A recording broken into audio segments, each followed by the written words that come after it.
ஆசீர்வாதம் எல்லாம் இருக்குது. Praise the Lord. உங்களையும் கூட ஆண்டவர் அவருடைய சரீரமாக ஆண்டவர் மாற்றிவிட்டார்.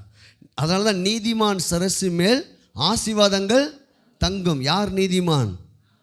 அப்போ உங்கள் தலைமை என்ன தங்கும்? உங்கள் வலது கை தலைமை வச்சு சொல்லுங்கள், என் மேலே ஒன்றுக்கு மேற்பட்ட ஆசீர்வாதங்கள் இறங்கும், தங்கும், வழிந்து ஓடும். Praise the Lord. பாருங்க, சங்கீத புஸ்தகம் 65வது சங்கீதம். ஹோரி ஷாதா ரே காபாலா 11வது வசனத்தை நான் வாசிக்கிறேன். வருஷத்தை உம்முடைய நன்மையால் முடிசூட்டுகிறீர், உமது பாதைகள் நெய்யாய் பொழிகிறது. Praise the Lord. பாருங்க, 6 மாதம் முடிச்சுட்டு போகிறோம்.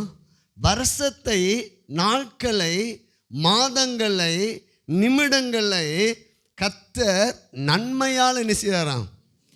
தீமையால் அல்ல, நன்மையால், வியாதியால் அல்ல, சுகத்தினால, வறுமையால் அல்ல, செழிப்பினால.